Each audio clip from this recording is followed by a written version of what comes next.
let's get off to our first topic of today, which I didn't really. We don't have a stinger for. The first topic of today is our general thoughts and opinion on South Park joining the Panderverse. What did we think? You didn't have me make a thing for that. No, I am sorry, but I've already addressed it. Keep going. The show must go on. All right. Man, I loved it. It was incredible. I've watched it 3 times now. I think it's Mike's here. I might. He is here. I sent lots of invites out because we're an hour late. So I thought more people would be able to get on. Sorry, I'm late. So Mexican Iron Man, if you just missed that, I'm asking everyone for their opinion on South Park joining the Panderverse. Okay. Oh, you're a little bit quiet there, chap. I don't know if you turn your. Can you hear me? A little bit. Hello. Yeah, a little bit better now. Yeah. Yeah. Is that better? So, yeah, much better. Culture. What's your opinion on the South Park episode? What did you think, mate? As I said, I've watched it 3 times now. I'll probably watch it again. I think that people who are like actually worried about whatever they were saying in the commentary space about YouTube or whatever else people comment, TikToks and all that. I think that they're overblowing it because it was very, very minute part of what they were doing throughout that. I enjoyed the fact that they really took Disney to task, but They really did hone in and focus on Kathleen Kennedy. And while she is guilty of wrecking Star Wars, she's not necessarily the person that's wrecking Marvel. She's not the person wrecking Pixar. She's not the person, wrecking Disney Animation Studios. She's not the person wrecking New Regency. She's not the person. I mean, there's all these studios that are tied to it. That's Bob Iger. Bob Iger has put the leadership in place that's ruining everything. And I have a feeling that if Tom was here, he would say that it's literally,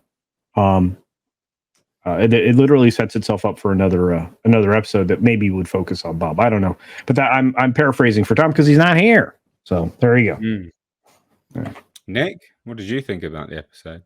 I freaking loved it. Coach and I did a reaction video to it where we got clips of us watching it and reacting to it. We put a video up on it just the other day. It's got like 13,000 views, which is good for us. Nice. But yeah, I thought it was freaking hilarious. The other little subplot in there wasn't as funny as to me is all the Disney, Iger, Kathleen Kennedy stuff, but it was still good. I still liked it. And they just went to town on them. I was loving they literally said out loud what everybody has been saying on YouTube for years. But Culture's right. She's not responsible for everything that's been going wrong in the industry. But when it comes to Willow, Indiana Jones, and Star Wars, yeah, she's definitely at the forefront. And I'm sure. And then on top of that, after it dropped, Gina Carano's response to the episode, and then her response to the shill out there that was trying to go after her for her comment was classic gold. It's just, everybody knows that this is, we've been saying this for so long, and then we get called like right wingers, alt-right, all this other stuff, is and obes and stuff. And here South Park's doing it, at some point in time, you got to take your head out of the sand and be like, all right, yeah, this is actually a real thing. But yeah, I absolutely loved the episode. They killed it. Mikey. Well, I'm gonna I guess my top 3 comments would be, number 1 is that I've thought long and hard about this, and I think that I was formerly of the opinion that maybe the KK going after her wasn't like, there should have been more going after Iger. I'll get to that in a second. But the thing is, within Hollywood, Disney has such a major presence within Hollywood that it is, and within the Disney company, there's only 2 producers that matter: Kevin Feige and Kathleen Kennedy. So, and for where I stand is that Disney is the right company to go after, and Kathleen Kennedy is the right person within that company to go after, because that is the company that has essentially, through its actions and through its actions and its hiring and everything that we've learned over these last many years, have enabled, authorized, approved, or led the way, if you will, for the rest of the industry to do all the things that have infuriated us to no end. Because if Disney does it, then everybody else can do it. Because let's face it, however measure you want to look at it, is that box office, amount of money spent on productions, the whole 9 yards. They have a major role to play. And the fact is that the KK was singled out, to me, was great. Number two is that I would have liked to have, I didn't really find the alternative critique that hilarious. Maybe it's because I'm one of those, when there was a bunch of people in front of Home Depot on the bottom left, and I did watch the episode a couple of times, there was a guy that was holding a sign saying accounting services for trade or barter or something like that. I'm like, oh, I'm an accountant. So I don't know. Maybe I didn't find that as funny as I probably should have. But Mexican Iron Man knows how to do stuff. Not only do I know how to call someone to fix my stove, I can do it on a cell phone or a landline. Hey. But my third comment would be about Iger. I think that he's got to be pissed off to no end. He is not. He is a man who is an ego maniac, and for whatever attention we might give to KK and her people being pissed off, I'm sure this doesn't bode well for him, because essentially he's portrayed as a buffoon, someone who doesn't know what they're doing, someone who's not in control of their own boardroom, and frankly, someone who's fearful of this KK producer that walks in to the boardroom within the episode. So those are my top three comments right off the bat. Yeah, I mean, so real quick, I want to just jump in before you go. Nick and Mike came back with something I wasn't prepared to hear. I thought the B plot was brilliant because I'm surrounded by idiots. So it's like, I mean, people call me. I liked B plot. It just wasn't my favorite. People well, that's because you can do stuff, Nick. Yeah. Wait, you're surrounded by idiots right now? What does that mean? No. Mike, that's not what I was saying. I'm just saying is like, I'm oftentimes when I'm out in the world, I'm surrounded by people who can't do things. They can't fix their garbage disposal. They can't clear their own pipes. They can't plumb. They can't do their own irrigation system. They can't repair a drywall. They can't do any of the maintenance around their house. And so for me, I was like, this is genius, because it is honestly illustrating the fact that we have all of these college educated people that become worthless rather quickly, especially now that we're headed towards AI, which is also brilliant commentary on their part. But I'm sorry. Well, just for the record, I want you to know my garbage disposal stopped working a week and a half ago, and I waited a week for a plumbing guy to come by. He comes in, he turns it on, and he says, hold on, you got some tongs? So he goes in, reaches in, he pulls out. There was a fork that was stuck somehow, and he was out, and he didn't even bill me with a 1 minute. So I guess I'm one of those village idiots culture, because you always check the garbage disposal, Mike. Always. Well, first you unplug it. Fandangled garbage that we don't have in there. You have to unplug it first before you reach in there, and that's why he used tongs. The other thing is, Mikey, you have a disposal wrench that's probably in your junk drawer. It looks like a really weird shaped, Allen key. Yeah. Okay, you know what tool that Mexican Iron Man has that works really well in almost any situation? He has a thick wallet. That's what he has. Right. Well, back to my thoughts on. Hey, what did you think of the episode? Get up. Yeah. Can sorry about your finances and AI and your ability to do things.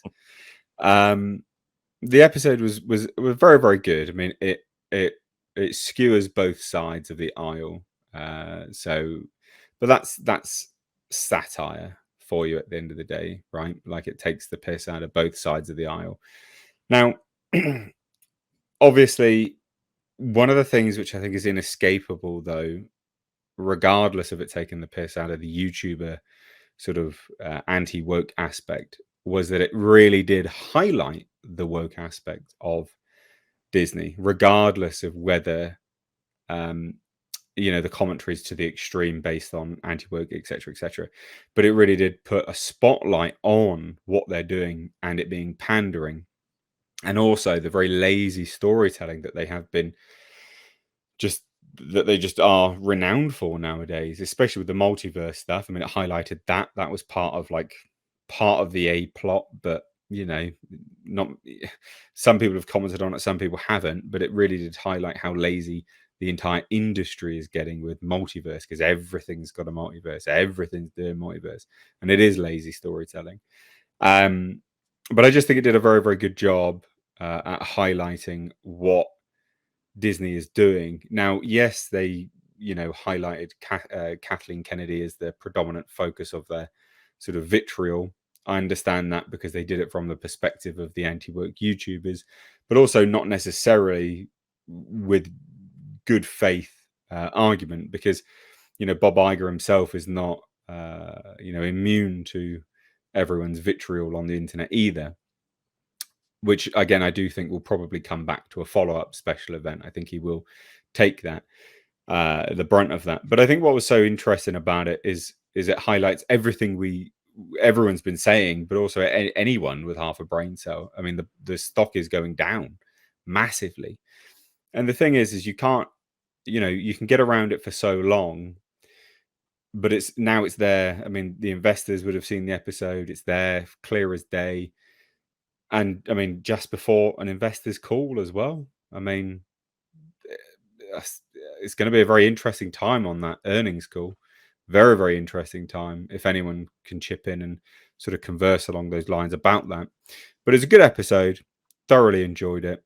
And it highlighted, I guess, the cancer and brain rot with respect to the industry at large that everyone is sort of against at this point in time, because that's the feeling everyone has when something new's announced and everything's been changed.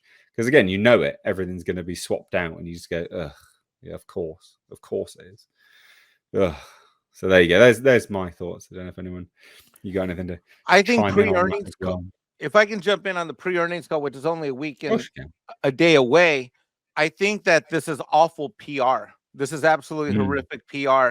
When you combine it with, by the way, your excellent video today, the describing your perspective on the whole Peltz Perlmutter, fantastic video. Everybody who's in the live chat needs to go watch. We'll get to that in a minute, mate. That's Okay. another reason why I'm happy you're here. Yeah, it was fantastic, very well done. So leading up to this, Disney's the company that's hyper obsessed with PR. A lot of what happens with stock and with CEOs has to do with PR. It isn't always about this factor, that fact. A lot of it has to do with public relations. This is a public relations disaster to have this come out literally with less than 10 days before this earnings call. I am quite sure that no one is happy, because I have a friend of mine that works in finance and accounting in Burbank, and he said that people were outwardly on Friday like, oh, I can't believe someone didn't get this canceled. Like, who let this happen at Paramount? So there's just all kind of, I call it virtue signaling, but he said fake outrage, and he said that quietly people in the office thought it was hilarious, but I think this is a PR problem, because that graphic that they did with the falling with the stock, that is just so good. It was so accurate as well. So accurate. I felt like that was me falling. Like, I was like, because I have a block. Some of my shares I bought at 172 to 180 back in the a couple years ago, and so I get it. So I think this is a PR nightmare. Yeah, absolutely. But it'll be interesting to see what comes from this, but remains to be seen anyway.